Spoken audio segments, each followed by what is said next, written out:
good morning. Good morning. Nagpasok po ako ng 2 semento dito sa unit ni ma'am. Bali, ako na lang po yung bumili sa hardware. Kinulang lang po kasi. Yung sa likod po kasi ni ma'am is may leaks. So, kailangan namin sementohan. 2 bags pwede na to. Ayan. Tapos gagawa rin po kami ng plant box dito. May plant box po tayo. Pasensya na, madumi pa kasi hindi pa nakakakot yung mga basura. Then, panghuli rin talaga yung paglilinis. Dito po. Maglalagay tayo ng plant box dito. So, sakto na daw yung 2 bag na semento. Tapos, meron pa tayong mga CHB doon. Ayan. Kasya na yan. So, pasensya na po na medyo meron lang konting delay. Kasi pag umuulan, hindi po kami lahat nakapunta dito. Noong isang araw galing po si Ray dito ng umaga. Pagdating po ng tanghali, umulan na. Hindi na po siya nakabalik. So, doon po siya sa pastry gumawa. So, nung last na punta ko, napahira na ni Kuya Joseph yung ating front extension ng pintura ni Lumina. Unang first coating pa lang. First coating pa rin dito. Ayan. So, since nagdala ako ng 2 semento, kailangan ko talagang bilang contractor, kailangan po talaga namin mag-abono muna. So, I think ito po yung takip or pinto ng ating built-in cabinet sa master bedroom. Napinturahan na ng primer po ata. Tapos ito yung dito sa may room sa baba. Tapos sa ilalim, meron na rin po nagawa. Ayan. So, pasensya na ma'am, sir. Hindi ko na lang din minamadali si Ray pagdating sa cabinet. Kasi siya po yung gumagawa. Mas gusto ko na lang din maging sigurado. Isa na lang ang hahawak. Tapos iba na lang po yung magpipintura. So, meron na rin tayong mga nakasandal dito. Actually, hindi naman ito minamadali. Pero, syempre, gusto na rin namin matapos. Kasi nga po, syempre, ang usapan 2 months. Pero, 2 months, may additional po yun para doon sa additional din na built-in cabinet. Additional din po yun, syempre. So, 2 months to 2 weeks o hanggang 3 months, pwede na po yun yung pinaka-maximum. Dito po kami nagkakaroon ng leak sa likod. Sa bagay, hindi po kasi kami nakapagpahid ng Sista waterproofing. Flexiban pa lang po. Wala kaming problema sa slab. Dito po sa likod. Sa likod po kasi, in-explain sa akin ni Ray, pero syempre hindi ko naman maintindihan yon. So, kailangan hukayan pa yata nila yung sa side, then lagyan ng semento. Pero yung likod po talaga nito is wala pa rin flexiband tsaka Sista. So, yun din po yung kagandahan na habang gumagawa is umuulan. Para magsilbasan lahat ng tulo, ng leaks, magagamot po namin agad. Ayan. So, common naman na po yan. Kahit gawa na po yung unit, tapos na yung unit, pag mga 1 buwan, 2 buwan, walang tagas. Pagdating ng 3 to 4 months, nagkaroon, common po yun. Wala naman pong problema, kailangan lang po natin gamutin. 'Di ba?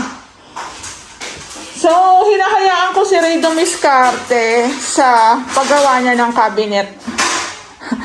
Kasi mas gusto ko na lang din na siya na lang ang humawak.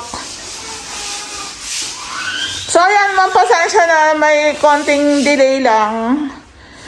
Hindi rin si Ray makasabay dun sa pagkat ng ating marine wood kasi nagpipintura po. So, may tendency na yung alikabok po ng ating mga hiniwa na pinutol, pupunta po dun sa ating wall. So, ito, nakita na ni ma'am. Yung ginawa ni Ray, dito na natin ilalagay. Pa-L po na, pa-L na hanging cabinet. Hindi po kasi tayo pwedeng maglagay sa baba. Kasi kung maglalagay po ng bed frame, sisikip na. Sisikip na po siya. Kung dito po bed frame, kung dito tayo maglalagay, possible mauntog yung bata. Mauntog si kuya pag naglakad-lakad siya dyan. Possible po kasi dito yung headboard hanggang dito. Pwede rin dito. So, kung dito po kasi daanan niya yan daanan. So, possible po pwede natin lagyan talaga dito. Dito sa side na to. So, yun po yung sinasabi ko sa inyo kung magpapagawa po kayo ng unit. Kung kaya pa ng budget, pagawa na rin po kayo ng built-in. Built-in cabinet, hanging cabinet, para wala na rin po kayong iintindihin. Kung baga pag lumipat, gamit, ilalagay nyo na lang. So, yung unit po ni ma'am sa loob, parang 95% na siyang napinturahan. May mga sobra pa naman dyan. I-retouch po namin yan ulit. Kasi, prone pa po siya sa alikabok. Ayan. Tapos, may napansin po ako sa pagbablog ko, sa pagbibideo ko. May part po kasi dito na parang bumukol. Actually, kay Lumina naman to. I-consider din yung may-ari. Pero, kung magagawa ng paraan, ito nga sasabihin ko sa aking pintor. Sa palika dito. May tubig dito. Saan galing ang tubig, Sep? Yan nga po sa ano? Dito. Doon sa... O, ingat kayo, baka madulas kayo. Hindi kami sasabihin ako sa'yo. Nag-PM ako sa'yo, nabasa mo? Ano ko nga dyan, ito nga dyan. Yan? Kasi sa video, kita yung bukol. Kay Lumina naman yun, di ba? Kung magagawa mo ng paraan, lihain, ano ba? Habulin ko na, screenshot ko. Pwede. Kasi kita akyat ka pababa taas, mahuhuli mo yun, ha? Kita kasi. So, ayun po. Minsan kasi pag patapos na yung unit, nakikita mo na yung konting mga diferensya. Gloss pa. Oo, gloss pa. So, marami pa naman tayong pintura nito Sige, habulin mo na lang. Ma'am, yung bonus ni Kuya Joseph, pakibigay pakibigay, mama. Kasi ito kay Lumina na po to. Kay Lumina na po to. Mararamdaman mo rin talagang umalon. Ayan Di ba? So, ano na nga ako. Oo. Actually, ni-repair na rin niya to. Kaso, nung napinturahan, kita palalo. Ingat kayo kasi madulas. Ayan. Natanggal na lang ako ng tsinelas. Kay Lumina na po ito. So, yung page namin nakakatuwa kasi nakikilala. nakikilala na kami. Nagtitrending kami. So, may nag-comment dito. Minsan yung mga nagko-comment, hinahide ko, hinahid ako. Actually, napansin ko po talaga yun. Napansin ko din. Pero, diskarte ko po yun kasi sasabihin ko talaga yun sa gumagawa. Kasi halata naman sa video di ba? Pero kung halimbawa nga, ganyan, magagawa natin ng paraan. Gagawa natin ng paraan. Walang problema. Tsaka marami pa tong pintura. Hahabulin na lang daw ni Kuya Joseph. Ayan, diskarte niya yan. So, ito na, dumihan Nadumihan. So, hindi maiiwasan yan. Kasi nga, gumagawa tayo ng cabinet. Wawalisan, didinisan, pupunasan, then retouch. So guys, maraming salamat po pala. Bumabagal yung sa subscribers ko sa YouTube channel. Okay lang, kasi monetize naman ako. Pero nakakatuwa po kasi yung FB page po namin, may mga na-post po ako doon na nagpa-viral. Nag-trending, kaya nakakatuwa kasi ang bilis ng taas ng page ko. Road to 4,000 na po kami. So, ayan. Doon po kasi sa video na may nagpa-install sa amin ng tiles. Actually, parang wood style din po yun. Ilalagay ko po sa vlog ko. Sabi doon is, bakit ganyan yung install nyo ng tiles? Pabalagbag, hindi daw nasunod yung design. Ito po, pansinin nyo po, explain ko lang. Kung halimbawa po ito yung pinto natin, hindi po talaga kami nag-i-install ng tiles na papunta doon. Napansin nyo po yung design niya pag ganito. Pag ganito po yung design niya. Hindi po kami nag-i-install talaga ng tiles na papunta po doon. Kasi sila Ray, nung nagtatrabaho sila sa Quezon City, may mga condo, may mga apartment. May mga client po na may Chinese, ano sa pungsoy, mga ganyan, mga beliefs, mga pamanhiin. According kay Ray, meron daw siyang client, share ko lang po sa inyo. Yung tiles niya is may guhit. Siyempre, kung mag-install ka naman ng tiles is, nakadepende na yun sa'yo, diba? Pero yun nga, since nagsuggest yung may-ari na, sir, wag pong papunta doon yung guhit. Kasi, parang malas. Yun po, depende na rin po sa paniniwala. Parang malas, lalabas agad ang swerte. Parang ganon.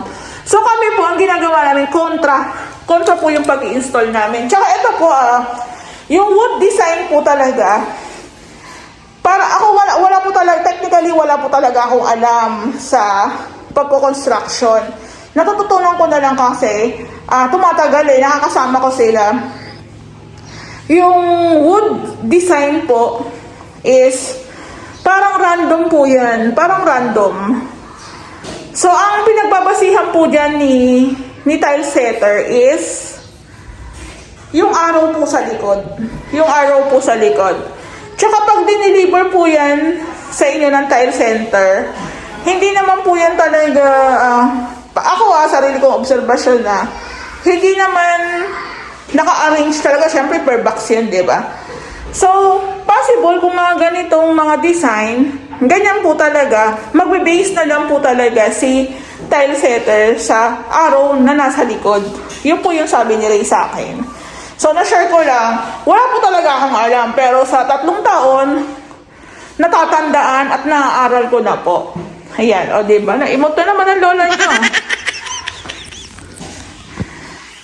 So, ano kayo meron dito? Ayan, dito pala si Kuya Limbel. Ayan si Kuya Limbel, oh.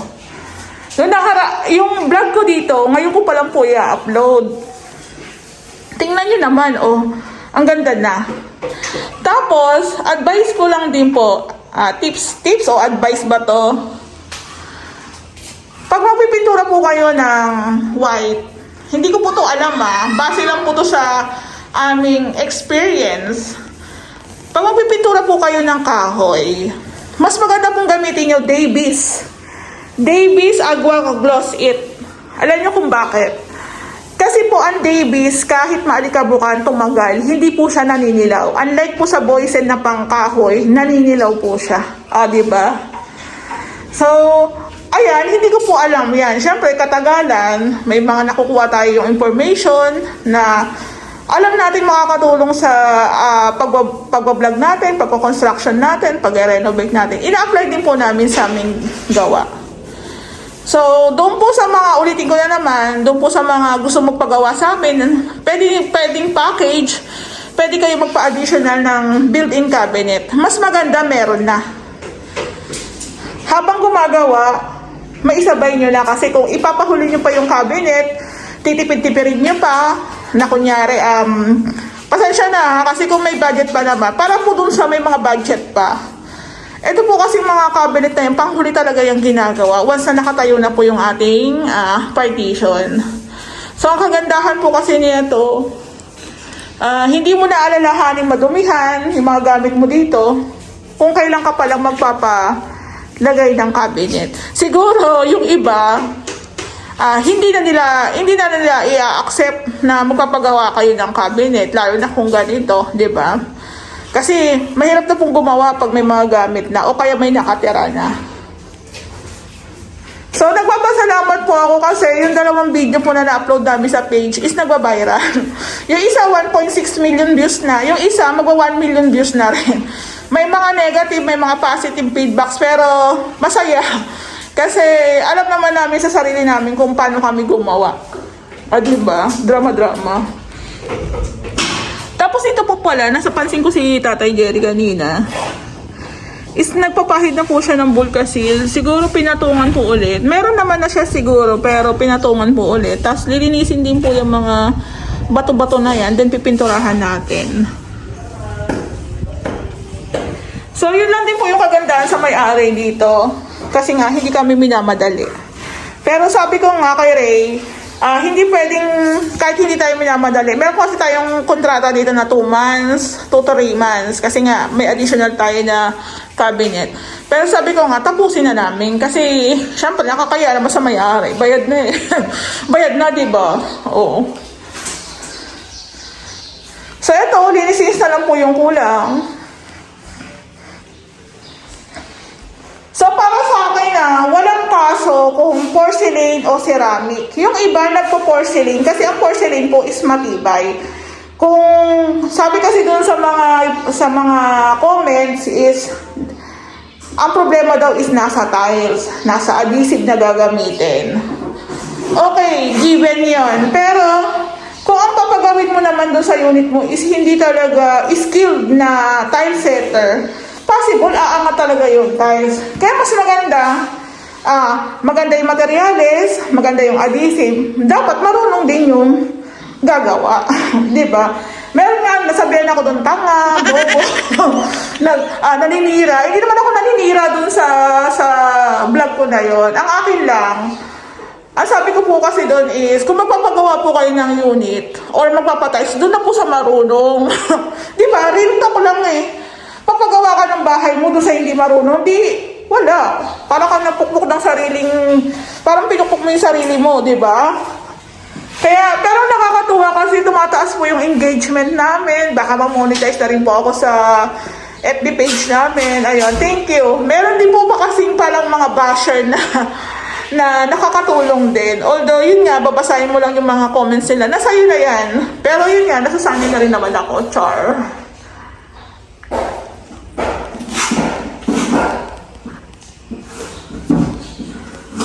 So, doon po sa mga nag-i-inquire sa akin, maraming pong salamat. Ayan, samantalahin niyo po, nandito lang naman kami sa Luminatansa. Ayan, para magkaroon din po kayo ng ideas doon sa mga gawa namin, nakita niyo po. Nag-mention din po tayo sa materials kung magkano na inaabot, para nagkakaroon din po kayo ng ideas at mapaghandaan nyo. So, ang bongga po ng renovation is depende po sa budget sa materials kasi ang labor po namin is fixed. Bongga o hindi, nakapix kami. Bakit ko nasabi yon? Tulad na ito, binonggahan ni ma'am sa PVC ceiling panels yung kisame niya. Ito po, instead na mag-additional kami, hindi na po. Kasi nga, hindi na rin kami nagpipintura. Kasi kung ito po is walang PVC ceiling panels, matrabaho po yung kisame. Lalagyan namin ng pintura, lalagyan namin ng masilya, di ba? So, baka pagdating ng araw, bumitaw yung dugtungan, di ba? So, ito wala na eh. Kaya yung ganon, kinukonsider po namin na hindi na po kami mag-add. Sabi ko nga, kung lalakihan namin yung labor namin, baka isa, dalawa lang pang magpagawa. Sa susunod, wala na. Kaya po doon sa pinaka-labor namin na sinasabi ko sa inyo, mura na po talaga yun. Buong unit, ganito kalaki, kasama extension pa, harap likod. Actually, sa ibang probinsya, ang pinaka-labor po nila, umaabot po ng ng 500 Tapos, pag labor materials, umaabot po ng 1,000,000. So, sa amin nga po, yung ganitong finish namin, wala pang 1,000,000, di ba? So, ayan, na-share ko lang po sa inyo para magkaroon din po kayo ng ideas. Yung unit nito ni ma'am, konting linis na lang po ito. Konting linis na lang. Yung mga blinds, ikakabit na rin yan. So, pagkatapos po dito si Kuya Limuel magpintura, ma-install namin yung takip, mailagay namin yung mga accessories. Malilinisan na po ito. Ayan, doon na po kami sa baba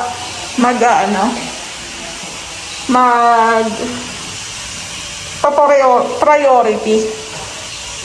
So, bali ito pong hagdan natin is pipinturahan na rin po. So, ang pinaka-suggestion na lang po namin ay according naman kay ma'am is bahala na kami. So, kausap ko rin yung aking pintor. Brown po kasi yung tiles natin. So, madumihin po kasi to eh. Kung akit baba ka, kung puti lang po to, madumihin to. Malikabukan. So, gagawin natin, pipinturahan po natin. Same po dito sa wall. Tapos, ito po, stay po natin siya ng white. White po. Para hindi naman nakakalito. Kasi kung brown dito, brown pa dito, parang nakakalito na po yung hagdan. So, mas maganda, brown dito, white, nabali siya. Ayan. So, tas dito is brown. So, kung halimbawa, makita ni ma'am yung aming ginawa, pwede naman, kung halimbawa gusto niyang brown dito, pwede naman. Kasi, mabase mo na lang yan na figure out kung okay ba or hindi. Ayan. So, pati po yung mga ilalim dito, pinalagyan ko rin po to ng masilya. Ayan, ng skin coat. Tapos, papapahirang din po natin yan ng pintura. So, yung mga butas-butas dito na ganito, papalagyan din po natin yan ng silicone. Ayan. Napakaliit lang ng hagdan, pero masyadong matrabaho. Doon nga po pala sa mga nagre-react about po sa hagdan ni Lumina, actually, yan po talaga kasi yan eh. Para po talaga siyang matarik, pero as is na po kasi yan. So, kung babaguhin pa po yan, medyo magiging mas matrabaho po yan. At saka, mas gagastos po si client. Doon naman po sa step niyan, wala na rin po kami binago kasi syempre, yan lang po yung ginawa ni Lumina. So, bali, yan lang. Sinundan lang namin. Ni-renovate lang po namin. Ayun, ang ganda na, di ba? So, abangan nyo po yung sa kitchen cabinet natin kasi ginagawa na rin ni Ray paunti-unti. Ang cabinet po natin dito, taas-baba po yan. Ayan, taas-baba po yan. So, pagdating po sa pag-assemble po ng cabinet, si Ray po yung bahala doon. Tapos sila Kuya Limwell, Kuya Joseph na lang po yung bahala naman sa pintura. So, medyo tumatagal lang, pero yun nga, hinahayaan ko na lang din kasi marami rin po kaming ginagawang projects, tapos medyo malayo po kasi ang phase 6 sa phase 3. Pag umulan, parang alam nyo yun, pag umulan parang tinatamad na. Pero yung iba po kasi is hindi na po sila umuwi, nagbabaon na. Si Ray po kasi pag ganun-ganun eh, paikot-ikot.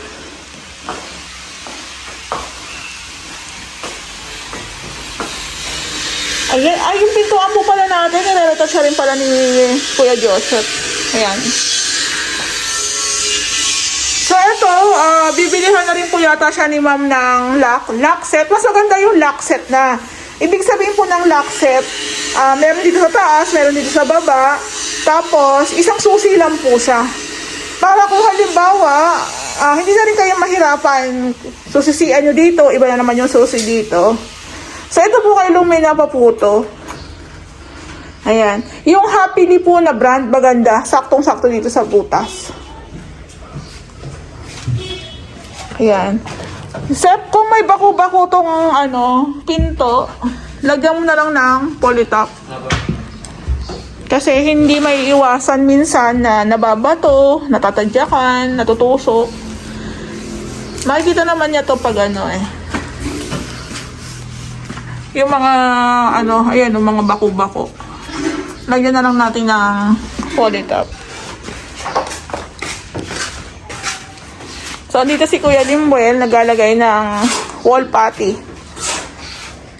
So, si Ray ang nag-assemble, si Ray ang nag-cut. Sila naman po yung para dyan sa pagmamasilya.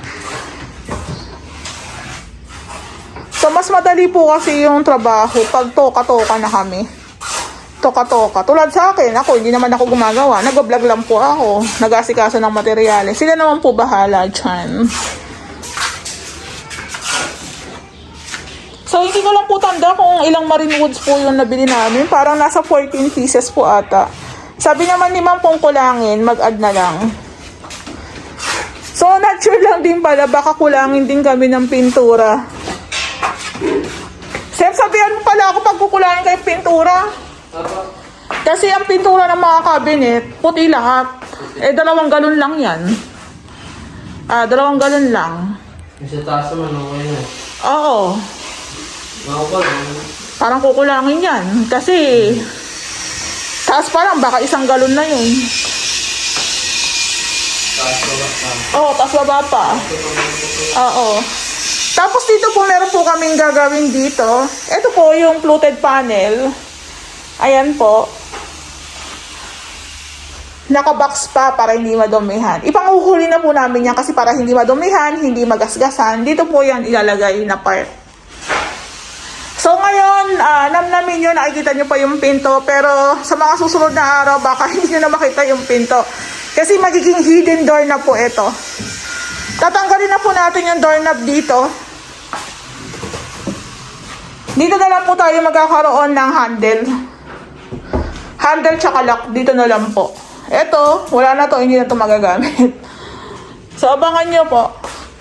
Kumbaga, sa amin, hindi po muna namin ini-install lahat. Kasi nga, iniisip namin kung nagkakat kami ng kahoy, nagpipintura, nagliliha, madudumihan po kasi.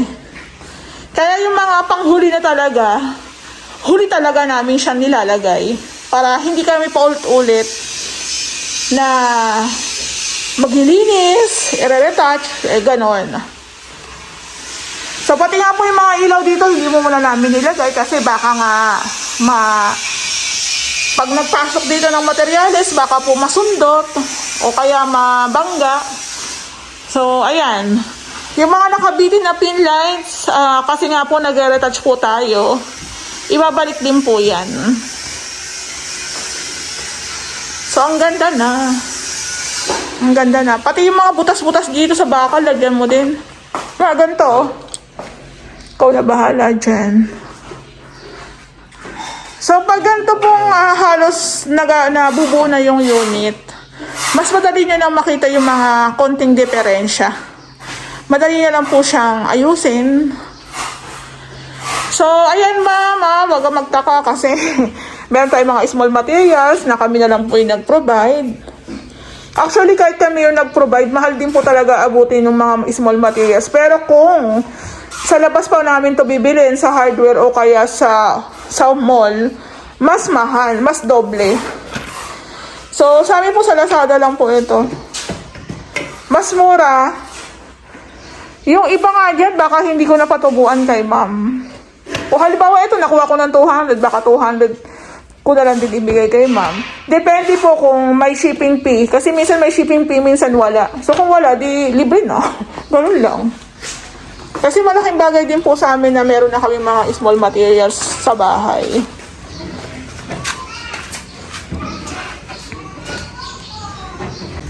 Dito po yung sa likod ni ma'am, oh.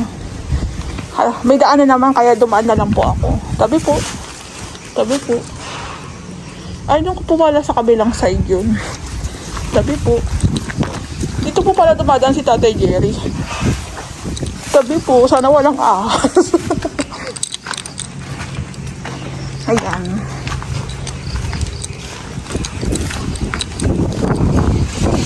Tabi po. Tabi po. Pag ganito po talaga mga damo-damo. Pwede po ako magtabi-tabi. Ayan. Andito si Tatay Jerry, oh. Dito po pala yung likod ni ma'am. Tabi po.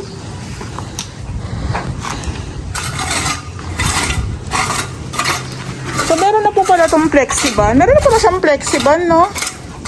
Meron na pala siyang flexiban. Ang wala lang sista. Yung tubig dito, papunta doon. Oo. Yung nakakatong. Kasi mataas. Sabi ni boss, simagtuhin daw ako dito. Oo. Pero dapat ang ano niyan, pag ganun. Kaya po pala pumapasok yung tubig dun sa loob. Kasi yung part dito is mababa. So binabawasan na lang po ni Tatay Jerry. Huwag mo ihulog dito kasi ano nila yan, drainage. So ito po, habang wala pang katalikuran sila ma'am, temporary lang po to kasi pag nagpagawa sila, kuhukayin din po yan. Kaya po pumapasok yung tubig kasi nga mababa sa part na yon, mataas dito. So napupondo po yung tubig doon sa loob. Pero pag ito naman si katalikuran niya is nagpagawa naman na, kahit tanggalin pa nila to, okay lang. Kasi side nila yan eh. Side nila yan. Pero ang kagandaan, hindi na rin po pupondo yung tubig kasi maislaban na po ito eh. Ayan. So, ito po pala ma'am sir ang nagiging problema. So, So ito po, papahiram din po natin to ng sista. Kaya mas maganda isang balding sista na po yung binili natin para talagang maproteksyonan yung loob na hindi magkaroon ng leaks. Pero kagandahan po dito sa loob neto is naka-wall tiles. Walang pintura na magbababo, so kaya matutuklap. Ayan. So, dito po ginamit yung sementong hinabol po, binili. Ayan. So, tara na. Kasi baka umulan. Tabi po. Tabi po. Ang hirap po palang kumita ng pera.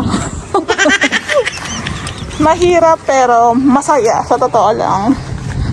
Kasi ako, simpleng may bahay lang pero hindi po namin in-expect na magbo-boom po yung aming business ni Ray. Simpleng manggagawa lang na may karanasan, may knowledge, skilled si Ray. So bilang asawa, minamahal ko rin po yung trabaho namin kasi sa panahon ngayon, mahirap pong kumita ng pera. 'Di ba? Kung normal ka naman, kumpleto naman yung katawan mo. 'Di ba? Maluman lang tulungan mo yung asawa mo. Ayan po. So, babay na. Ako'y uuwiin muna.